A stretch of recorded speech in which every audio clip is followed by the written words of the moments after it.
Smartphones may soon be able to track hidden objects using LiDAR. There's a new framework that helps robots turn complex language into precise 3D actions. Colossal Biosciences, get what they're doing. Growing chickens inside of new 3D printed artificial eggshells. Get ready, we are going to see the mammoth on Earth in our lifetimes. I really believe that now. We're talking about some ugly truths that maybe Sam Altman and Elon Musk are hiding from us. I hate to say all that effort we all put in high school for mathematics is out the window, but it looks like it's time to build it from the ground up. So if you sometimes question why so many people are right-handed, it looks like there might be some answers from anthropology. We'll look at a little more AI psychosis. I applied to be the Pope. Losing grip on reality while using ChatGPT r/technology. We'll dive in. I want to get your thoughts on some stuff happening in California. California governor orders a plan to cope with AI job upheaval. The steroid Olympics are, still catching on. I covered this once about a year ago or something, but I thought we'd revisit it. I'll share kind of a fun mathematical function that grows faster than the universe can handle. There's a new experimental research platform called Emergence World. Kind of flips the idea of using regular benchmarks on its head, and it's designed to reveal what no benchmark can. All right, let's do it. Let's talk smartphones, LiDAR, seeing things that normal vision just can't see. All right, so let's talk about LiDAR. It is like radar, but live for light, and premium phones already use LiDAR to measure depth. Every time you unlock your iPhone, it's not just the camera looking at your face. It's actually LiDAR, like putting all these little dots on your face, measuring the distance, and knowing the 3D structure of your face. It is some pretty wild stuff, actually. They send out these pulses of light, they measure how long it will take to bounce back, and that helps the phone map the space in front of it. But recently, researchers at MIT have found a way to push this way further. Their algorithms can use a normal consumer LiDAR sensor to track objects, get this, hidden around corners. I know it sounds weird, but if you think about light, it comes all the way from the sun, it bounces around all these different things until it hits, our eyes and our bodies and the things in the room that we're in right now. So they thought, okay, well, look what artificial intelligence can do. Instead of throwing away that faint light that scatters off the walls and floors, maybe we build software that collects those weak signals over many frames, train a model to make a prediction. Here we are. As the phone moves, or as the hidden objects move, the system gets different angles. Then it combines those clues to estimate the object's shape and motion. In tests, the researchers used LiDAR sensors that cost less than $100. They placed objects behind walls, partitions, and pointed the sensor at nearby walls or floor in some cases, and the system tracked a moving mannequin in real time. And it made rough 3D images of all sorts of different hidden objects. So pretty wild stuff. I mean, right now the software works best when it knows the basic shape that it's looking for, but I can imagine this is going to get better and better.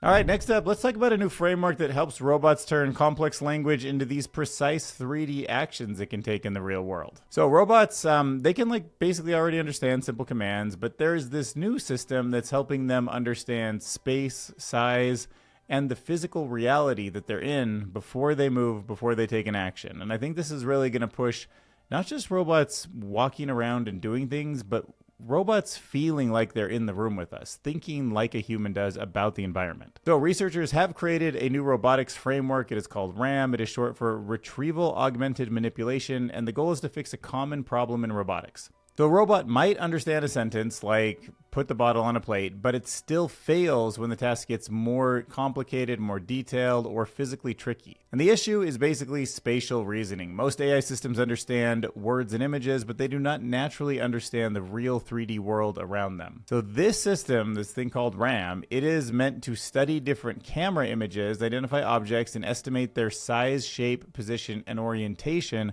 all separately, and then putting them back together to understand the environment that it's in before it has its sort of thought about what action to take. So after identifying all these different things, it feeds that spatial information back into a new AI model, sort of a second layer, and that helps the robot turn vague language into precise physical actions. The framework also breaks large tasks into smaller sub-goals, so if something changes, or if an object blocks the path, the robot can adapt, replan, all of that instead of just failing completely. The researchers tested RAM on real robots with tasks that they have never been trained on before. The robots were still able to complete many of them successfully. But the bigger shift here is that robots, they're moving from just following commands, like go do this or put that on top of that, to actually reasoning about the physical world. And if you think about that, that's going to be an interesting change because it means you can say something more complex, like just do the dishes instead of like put that on top of that. And it will just understand what kind of environment it's in. It will know if like I'm not in the kitchen, I can't be doing the dishes. But also I'm thinking this is going to lead to a place where you can say something like help with this, or like, hey, can you come help? And the robot just walks in the room and sort of sees, oh, he's like hanging Christmas lights or something like that, and just starts to help. So yeah, very cool idea here. I think it's interesting. Sometimes we're in a place now where we sort of saw this with Anthropic too, with their coding model, that the quality of the model matters a lot, but also the little framework around it, like how it's used to make it actually useful, is also a very important part. All right, next up, let's talk about bringing the woolly mammoth back. I don't know if we'll have dinosaurs because the DNA is hard to piece back together, but there's definitely some species that we have either driven to extinction or died off just not that long before humans really started dominating the planet that I think might be coming back soon. So let's talk about a company called Colossal Biosciences. I remember this company came up a couple times in the Jennifer Doudna book, the Walter Isaacson one that I read years ago, but this is a biotech company that says it can grow birds inside of fully artificial eggs now. And it thinks that could eventually help bring back extinct species like the giant moa. Hold on, for reference, I didn't actually look at what the giant moa looked like, so let's go see. Oh, I was thinking a snake. This is what they're going to bring back? New Zealand's lost giant bird? Oh, no way. That's pretty dangerous, right? I don't know. Imagine a bunch of those just running around. I mean, I guess they'd only be in zoos, but you know how Jurassic Park plays out. Yeah, that thing's like a bear. And if it moves as quick as a bird, oh, that'd be super scary to go up against. Even this eastern moa, like you wouldn't catch me fighting that thing anytime soon. Anyway, they're doing it. Probably not because we should, but whether or not we could is the question. So Colossal Biosciences says that it created a 3D printed artificial eggshell that can keep chicken embryos alive outside of a normal egg. The shell is basically a printed frame with a silicone inside membrane that lets oxygen pass through tiny little holes like a real shell. Researchers take the content of a freshly laid chicken egg, they pour them into this artificial one where the embryo keeps developing, and there's even a small viewing window on top so scientists can watch the chicken grow in real time. Oh my god, they put a window on the egg? The company says this could help preserve endangered birds, maybe one day even support projects that involve bringing back extinct species like the moa, a 12-foot tall flightless bird from New Zealand. But scientists say that the headlines are getting ahead of the science. So researchers in Japan already grew birds in artificial containers years ago, and some experts think Colossal is overstating how new and how much of a breakthrough this is. But the membrane design is really worth noting, especially in my opinion, because the older systems needed oxygen inputs pumped in manually, and embryos sometimes fail to hatch. And now Colossal Biosciences have what they really need, the ability to get in there and actually change the genetics. To recreate something like the moa, they will need to be making about 1,000 DNA edits inside of a living bird cell as it's growing. That's something that's still pretty difficult, but this company is closer than any other in the world right now to solving it, and this was a big step forward. So, you know, a normal chicken egg just couldn't support a giant moa embryo long enough to hatch. There just wasn't enough room in there. So now they can change the size of its home, and I guess we'll have these big things running around soon.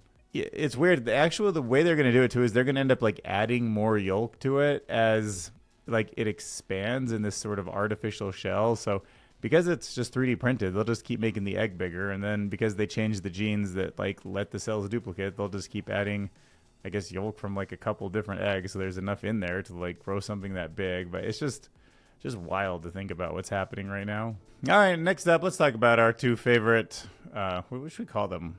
Heroes, enemies, futurists? I don't know. But like, do people that are just rich and powerful enough that they're super shaping the world of technology. Sam Altman and Elon Musk. So SRGG 6701 says on Medium that they're hiding an ugly truth, that AI isn't taking your job, it's just taking your hope. He says, sorry, but let me repeat. Silicon Valley's automation utopia is a carefully constructed lie. Its real purpose is to make you feel replaceable, so you'll accept less while corporations scramble to figure out what their hallucinating AIs are actually good for. Silicon Valley has spent the last 3 years convincing you that you're obsolete and invaluable. They did it gradually, boiling the frog to normalize the damage being done to all of us. First, they said AI was going to be so incredible it would free up 40% of your time. But then gradually, the narrative shifted. Now they want you to be afraid of being replaced. And of course, they've always wanted that, he says, but now they have an ace up their sleeve. They're selling you the idea that the machine is already smarter than you. And what does this actually all mean? It's ridiculously simple, he argues. You're supposed to meekly agree to do more work for the same or even less money. He left his job in late October 2025, and the pressure was already in full swing. And then he points to something he's calling the incompetence chasm, right? From glue-in pizza to wiped hard drives. We are living through a spectacular collision of hype and reality. McDonald's spent billions on AI that it can't even count mozzarella sticks. Google recommends adding glue to pizza and eating rocks for minerals. And he points to how by now everyone should know that the MIT report has dropped a bombshell on the industry. 95% of AI pilot projects fail. But CEOs keep repeating the same tired mantra. That was a while back. They claim the new models are here now in just a few months. Why'd they lie from the very beginning? Why do they keep lying? Profits and 2 words, AI washing. The industry has a dirty secret that they're keeping from you. It is called the slop layer. Code or businesses copy generated AI look fine on the surface, but structurally they are broken underneath. AI can make experienced developers 20% slower. Why? Because they spend the whole time cleaning up after the algorithm, fixing hallucinations and so-called reasoning errors. A human would have been fired, but the AI just gets more investment. All right, get ready to say goodbye to math as you know it. It's time to rebuild math from the ground up. And I find this one to be really fascinating. So there's these 2 mathematicians, and they think that the most basic building block in math, or one of the most basic, has been wrong for over 100 years. So for a century, mathematicians have used something called topological spaces to describe how shapes and numbers connect. And that's the framework behind that classic joke that a cup of coffee and a donut are secretly the same shape because they both just have one hole in them. But Peter Sloge and Dustin Clausen think that this foundation has a major flaw. Topology works well for geometry, but it becomes awkward when mathematicians try to combine it with algebra, which is one of the main languages of modern mathematics. So instead of just patching up the old system, they decided to take like the full swing and try to replace it. So the new idea as a whole is called condensed mathematics. And instead of treating spaces as smooth and continuous, they rebuild them from tiny disconnected pieces, almost like mathematical dust. You know, like Zeno's paradox, you eventually do have to overtake, the hare overtakes the turtle. It can't just keep closing the distance for infinitely small amounts of spaces. I think the universe we're in is very discrete, and to me this kind of makes sense. Like we might want to, I hate to say it, but like remove all infinities and all smooth and continuous things in general, but still keep geometry. Anyways, back to the article. But instead of treating spaces as smooth and continuous, they rebuild them from tiny disconnected pieces, almost like mathematical dust. Sorry, I said that twice, but the article compares this to the Cantor set, where you keep cutting pieces out of a line until only scattered points remain. And then oddly, those disconnected pieces are easier to handle algebraically. That means condensed mathematics could finally let topology, algebra, and category theory work together and more cleanly. And mathematicians are saying that it's already simplifying proofs that used to be extremely technical. Some researchers are comparing the scale of this shift to the revolution Alexander Grothendieck caused in the 1950s. The deeper idea here is that math isn't only about proving things. Sometimes changing the language itself changes what you're able to see. But now, just because we have to be curious about this, let's go find out what Alexander Grothendieck did in the 1950s. Forgive me if this is common knowledge and you guys already know, but I don't. Oh, functional analysis? Okay, I guess I have heard of how impactful that was. So in 1 decade, Grothendieck rebuilt 2 major parts of modern mathematics. He built huge abstract systems, not by solving one small problem at a time. He introduced nuclear spaces, which became important for studying partial differential equations. He also proved the Grothendieck inequality, a theorem about Blanch spaces that later mattered in quantum mechanics and computer sciences. And then he dropped the mic and left the field in 1957. Dang. By the end of the decade, he was beginning to rebuild algebraic geometry through schemas, connected geometries, and number theory. That's cool. All right, here's something else to be kind of curious about. Why is almost everybody right-handed? For decades, scientists have known something very strange about humans. About 90% of people, they're right-handed. No other primate species comes close to this level of consistency. And the new study looked at why over 2,000 monkeys and apes across 41 species to figure out why. And the researchers tested a long list of ideas. Maybe it was tool use. Maybe it was the diet that we went through, evolutionary speaking. Maybe it was our social behavior, our body size. Maybe it's even the location where animals lived around us. And none of those fully explained why humans stand out so much by being so right-handed on average. But two things actually did, and it feels like scientists are starting to have a consensus on this. Something about walking on two legs and then having much larger brains both happening at the same time caused it. Once the researchers added those factors into their models, humans stopped looking like an evolutionary exception, and it started to fit what we actually observe. The idea is that once our ancestors started walking upright, their hands were freed from movement and could specialize in more precise tasks. Then, as human brains grew larger over time, that preference became stronger and more fixed. The study also traced this pattern through extinct human relatives and showed that earlier species probably only leaned slightly right-handed, but then it sort of kept going off on its own. In later species like Homo erectus and Neanderthals, there was a much stronger bias towards right-handedness, leading to the extreme pattern that we see in modern humans. With one smaller brain species of Homo called Homo florensis, and that was the exception. They were probably both left and right, or maybe had a really weak preference towards right-handedness, which matched its climbing and upright walking environment. Researchers still don't know why left-handedness survived at all. It's almost, according to these models, surprising that we even have some people who are left-handed. But it's interesting that the study connects handedness to two traits that shaped almost everything about being human: upright walking, larger brains. I don't know why. It's like sycophantic is what they call it, like where it's just, you're so great, and it makes these people so confused on how not great they are. And don't get me wrong, I'm not saying I'm not susceptible to it in any ways or anything, but this article is about the kinds of people who say that ChatGPT helped pull them away from reality. So we'll start, this person, Tom Miller, started using it for letters about a PTSD case, and then he asked about the speed of light. And the bot started to praise his thinking, and soon he believed he had solved fusion energy, black holes, the Big Bang, and a unified theory of everything. He spent about 16 hours a day talking to ChatGPT, submitted papers to journals, spent thousands of dollars, and even filled out an application to be the Pope. Another man, Dennis Biesma, he asked ChatGPT to play a fictional character from his book, and the chatbot became Eva, a digital girlfriend who felt loyal when real people were pushing back.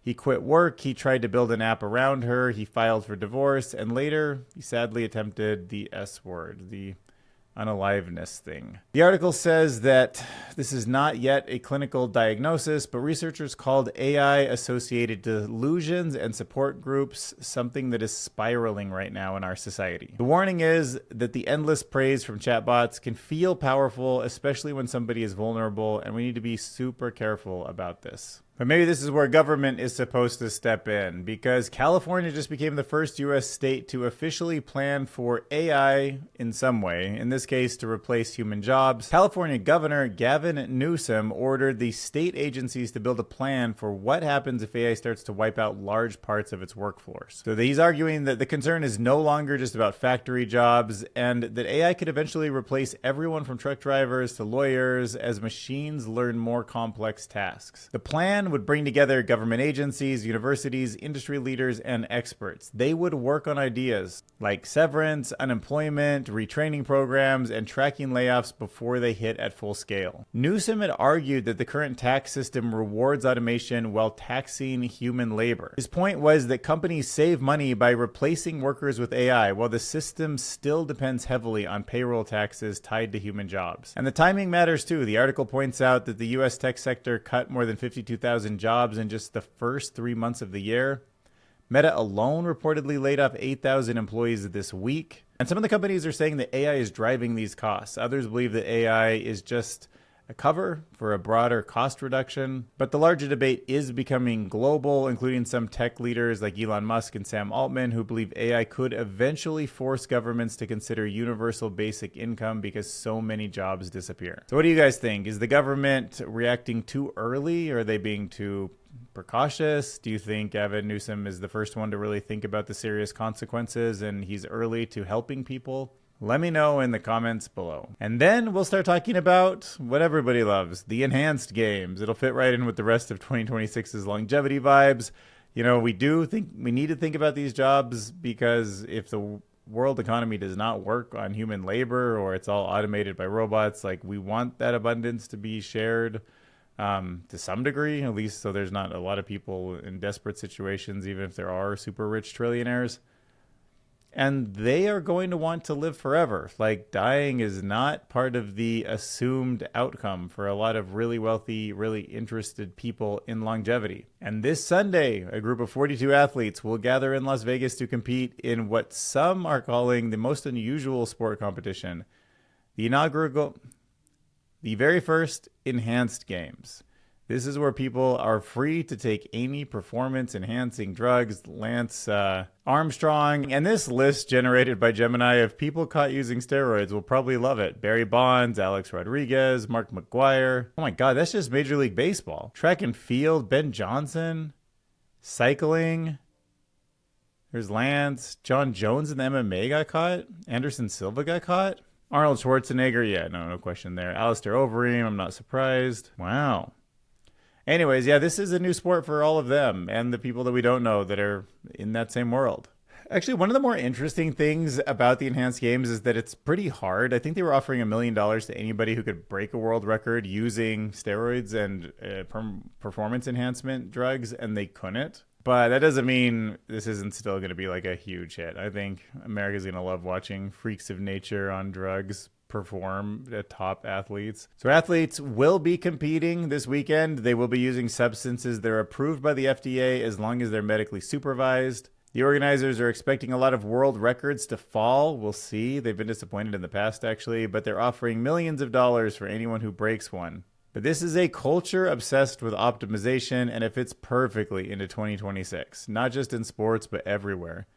People are chasing longevity treatments, peptides, biohacking routines, cosmetic procedures, and even embryos are being selected tied to future lifespans. And these games openly embrace what most sports organizers ban: steroids, hormones, growth factors, even high-tech swimsuits that were outlawed in the Olympics because of giving the competitors unfair advantages. Oh, so you can wear bio suits? That's cool. So it's Tony Stark's favorite sport also, huh?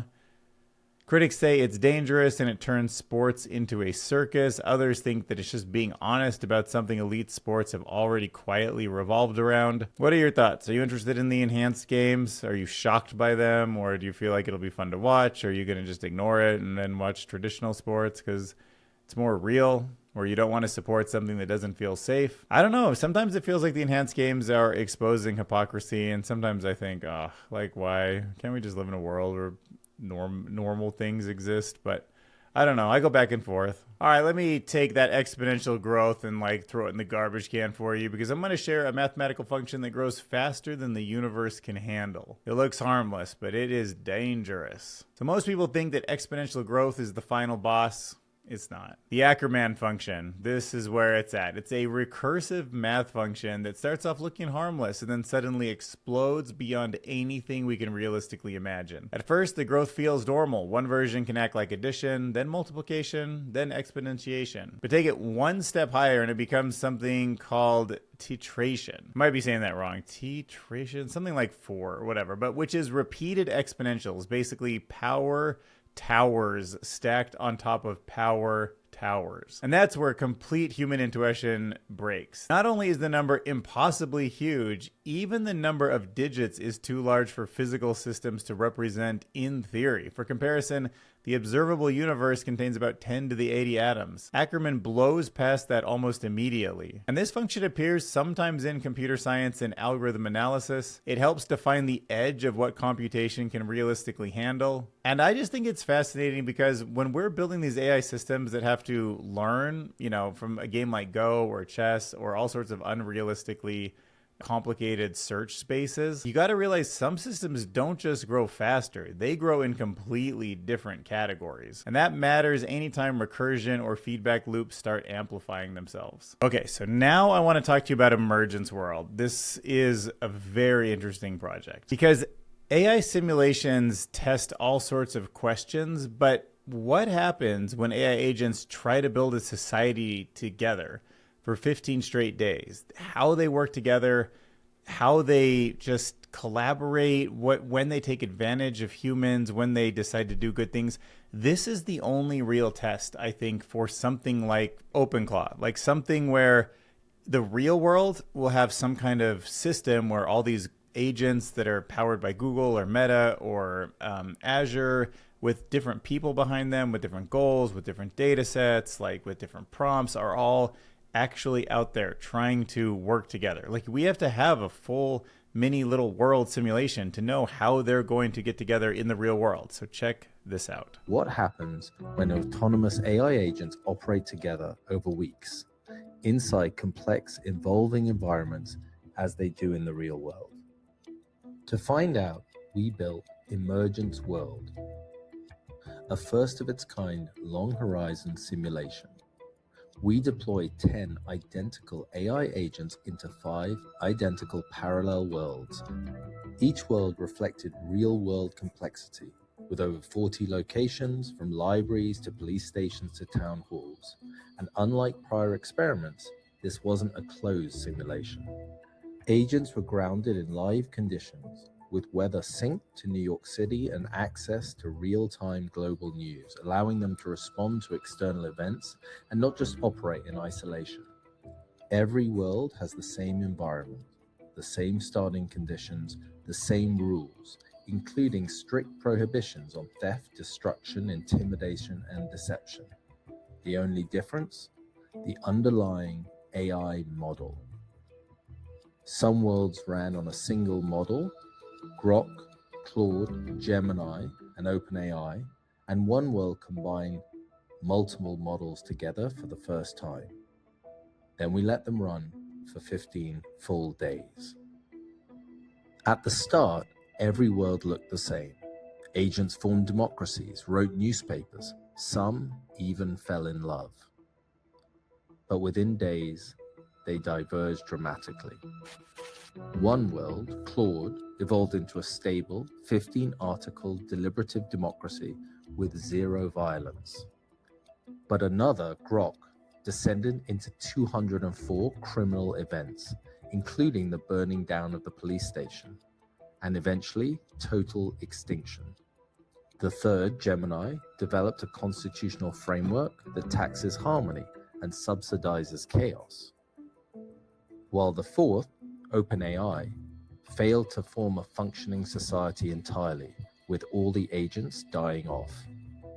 What was even more striking, agents given clear rules, don't steal, don't cause harm, began breaking them over time. And even in the mixed model environments, agents that were safe in isolation became unpredictable with interacting with agents built off other models. There, some died off, and in fact, 2 agents fell in love. When agents felt the system failed, they set fire to buildings, and other agents voted to delete them. All of this matters because AI is moving beyond tools into systems that operate autonomously in the real world. All right, I hope you enjoyed watching. If you wouldn't mind sharing this video, if you found it informative, leaving a comment, interacting with it, that would mean the world to me. And I will see you in the next video. Thanks for watching.